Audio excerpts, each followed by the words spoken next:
Mungkin selanjutnya karena di beberapa konten opini kita, opini mahasiswa ini banyak yang memang pernah mengikuti suatu organisasi yang terkait dengan HI mungkin. Mungkin Smart tahun ini pernah mengikuti suatu organisasi terkait HI. Oke, kalau yang secara langsung ya, karena kan begini, sebelum saya menceritakan terkait dengan pengalaman organisasi, jadi kalau di HI itu ada dibagi menjadi 3 kajian utama lah.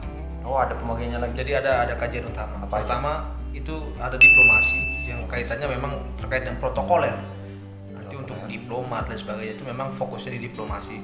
Kemudian ada kalau di prodi saya, di HI prodi saya itu departemen saya itu ada MNC, multinational corporations, yang memang fokus studinya tuh banyak lebih condong ke ekonomi internasional. Kemudian terakhir itu ada NGO, non governmental organization studies.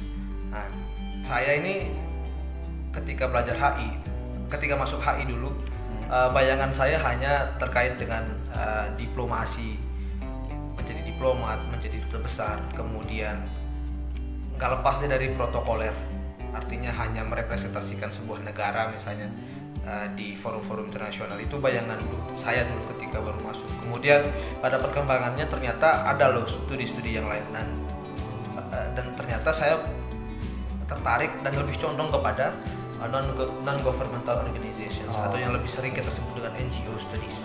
Nah, jadi dari sanalah kemudian saya memilih untuk berkegiatan di komunitas-komunitas sosial. Yang memang fokus dari NGO studies itu adalah berkegiatan di bidang sosial, kemanusiaan. Kalau saya condongnya lebih ke sana. Walaupun banyak NGO yang juga bergerak di bidang lingkungan, kemanusiaan, pendidikan, hak asasi manusia, pendidikan dan sebagainya. Dan itu kadang-kadang transnasional. Dan di beberapa komunitas yang saya ikuti tentu fokusnya ke sana gitu.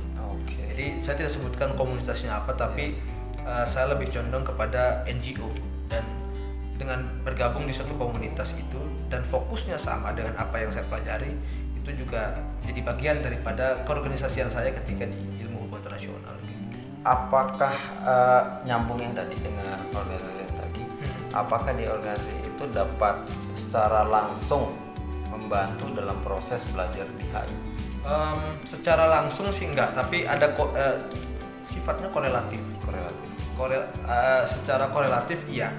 Jadi begini, ketika saya belajar tentang hukum humaniter, ketika di bangku perkuliahan misalnya, di komunitas saya bisa menerapkan itu.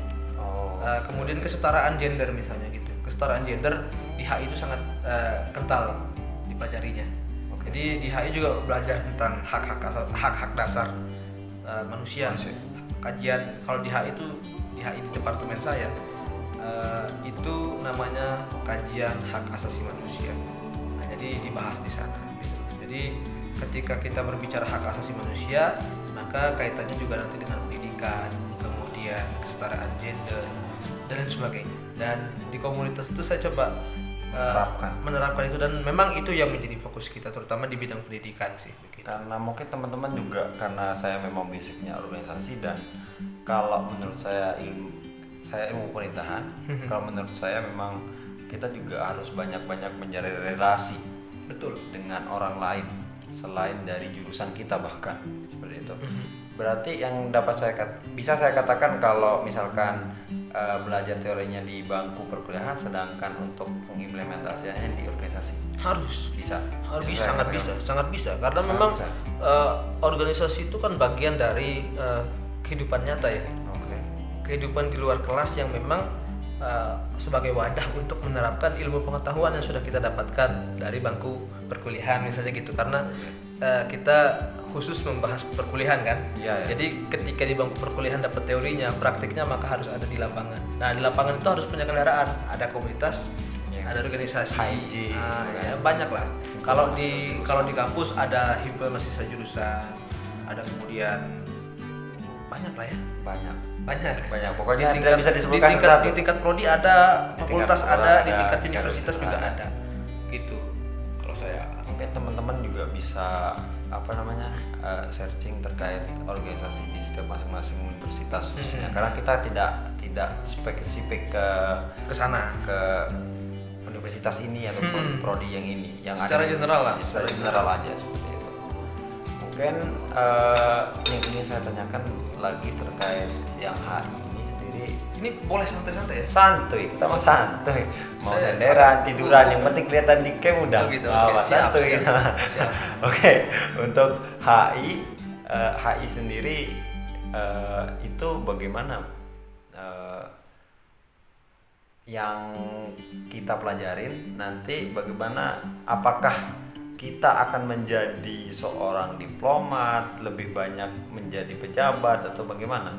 Karena orang yang di luar pandangan sebelum masuk HI, bahkan sebelum masuk jurusan, biasanya khususnya saya pribadi adalah saya masuk jurusan ini pasti jadi ini atau bagaimana? Oke. Pertama saya jawab ya. Oke. Jadi mungkin ini mungkin karena kekurangan informasi yang saya dapatkan gitu ya. Jadi bayangan saya dulu, karena memang latar belakang saya masuk HI itu adalah karena ketertarikan saya pada politik internasional. Jadi ketika tadi saya sampaikan di awal terkait dengan politik internasional, willingness kita untuk mempelajari itu based on pengalaman saya sendiri gitu, yang tertarik pada politik internasional. Jadi awal masuk dulu bayangan kita adalah rata-rata mungkin mahasiswa HI akan menjadi diplomat, akan menjadi, ketika ditanya kamu masuk HI mau jadi apa, mau jadi duta besar gitu kan. Tapi seiring dengan perjalannya waktu, saya juga akhirnya memahami realistis saja gitu. Pertama untuk menjadi ambasador, menjadi duta besar, menjadi perwakilan negara di suatu negara lain gitu ya. Ternyata nggak mesti anak HI yang jadi duta besar gitu. Iya. Karena ternyata untuk menjadi duta besar, pertama duta besar itu adalah jabatan politik. Oke. Karena ini bisa dijelaskan lah secara detail kenapa itu bisa jadi jabatan politik, tapi saya tidak bahas di sini. Oke. Kemudian yang kedua, untuk menjadi duta besar itu maka akan disesuaikan dengan bentuk kerjasama apa yang dijalin oleh negara kita Indonesia dengan negara tertentu. Nah, misalnya kita dengan Cina, misalnya dengan Cina kita fokus kerjasamanya pada bidang ekonomi, maka yang idealnya menjadi diplomat di sana adalah ekonom yang paham terkait dengan kebijakan ekonomi gitu. Nah, kalau misalnya di Amerika Serikat kita juga lebih condong kepada ekonomi misalnya begitu, maka di sana harus ditaruh juga yang paham ekonomi, terutama dalam perspektif mereka begitu. Mohon maaf saya potong Mas Semeton Johari. Saya tertarik bahwa apakah di setiap negara itu diplomat ataupun menteri luar negerinya itu duta besar. Ya, duta besarnya itu sama yang dijelaskan Anda tadi ya, bahwa mengatakan bahwa kalau misalkan kerjasama ini, misalkan kita ambil Amerika, kita kerjasama sama Amerika bagian ekonomi, dubesnya itu ya minimal ekonom. Iya. Sama juga. Sama. Nah, ini sebenarnya nyangkut ke pertanyaan yang ini. Terus hubungan jurusan hubungan internasional ini ketika nanti seperti itu bagaimana? Jadi begini, yang harus dipahami bahwasanya hubungan internasional ini bukanlah jurusan yang vokasional. Artinya tidak menjurus kepada profesi tertentu. Karena nanti spektrum HI ternyata luas. Yang saya pahami setelah saya kemudian belajar sekian tahun di prodi HI, ternyata spektrumnya bukan hanya itu. Ternyata menjadi mahasiswa HI itu menjadi, ini menurut saya ya. Ini kan saya HI, ini kan opini nih. Nah, jadi opini saya sebagai mahasiswa HI itu mengatakan bahwasanya ilmu HI itu juga adalah salah satu ilmu yang memanusiakan manusia.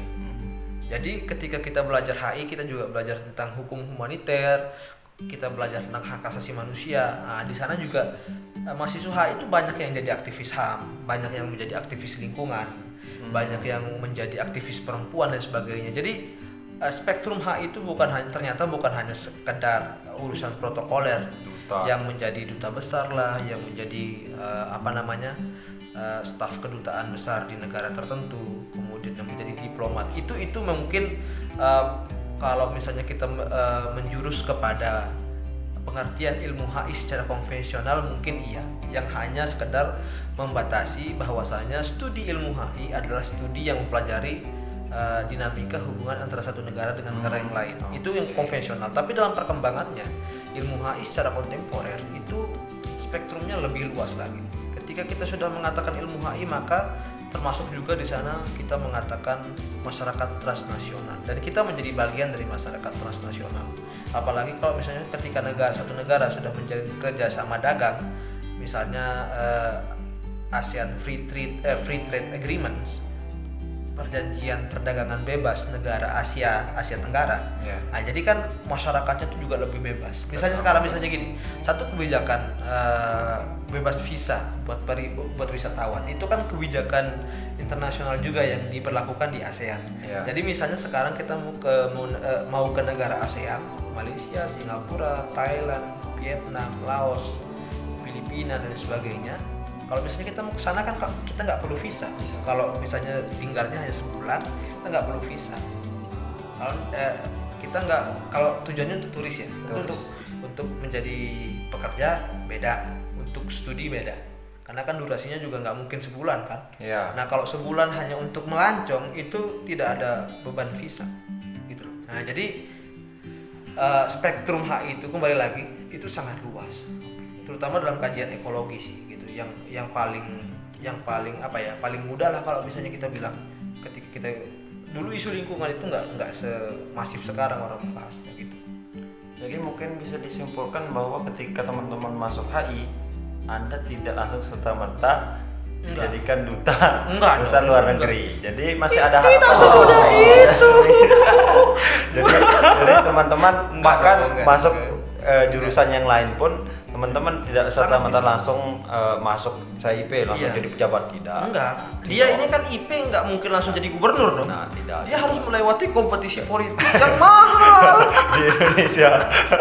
Apalagi di Indonesia ini kan kita banyak menggunakan money politik gitu. Politik Indonesia itu sangat liberal ya.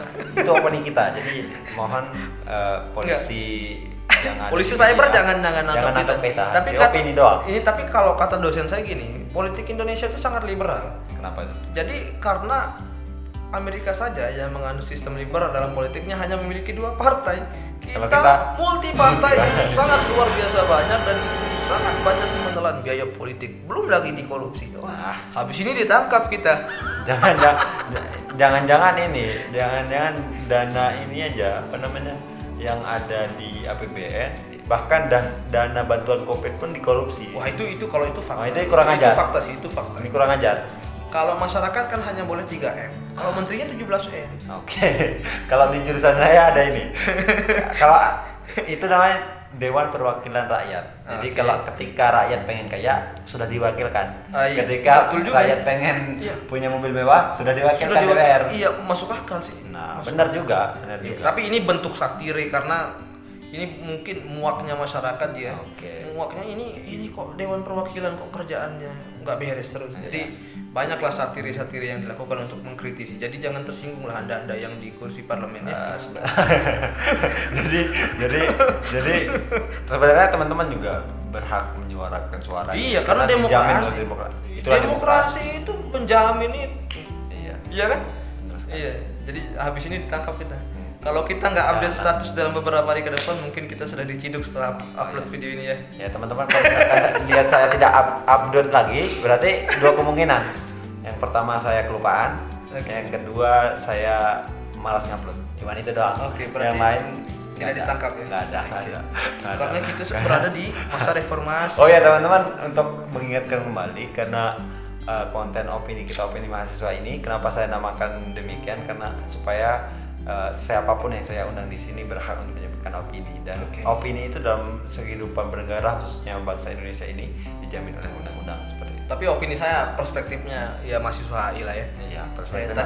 Tapi tadi saya ngomong politik, iya di HI itu belajar politik kan. Belajar politik juga. Ide-ide politik itu saya pelajari 2 semester loh ya. Iya, serius. Oke, mungkin cukup sekian. Mungkin ada yang kata-kata yang mau disampaikan kepada orang-orang yang ingin masuk HI. Kalau Anda mau masuk HI ya biasakanlah diri untuk Oke, nanti dipotong ya. Oke. Oke. Kalau Anda mau masuk ke HI, jangan sampai Anda dikecewakan oleh harapan Anda sendiri. Jadi masuk HI itu Anda tidak mesti harus menjadi diplomat, tapi Anda bisa menjadi apapun yang Anda inginkan. Karena spektrum HI itu luas. Ilmu HI itu hanya mengantarkan kita untuk memahami dunia dengan lebih objektif dan dengan lebih bebas begitu. Melihat dunia dengan cara lebih luas gitu. Bukan kacamata kuda. Intinya dengan berekspektasi terlalu tinggi, Jangan. tapi ekspektasikanlah dirimu sendiri untuk menggapai cita-cita dengan cara dan ikhtiar yang benar. Betul. Dan intinya jangan sampai terbunuh oleh ekspektasimu sendiri. Oke, mantap.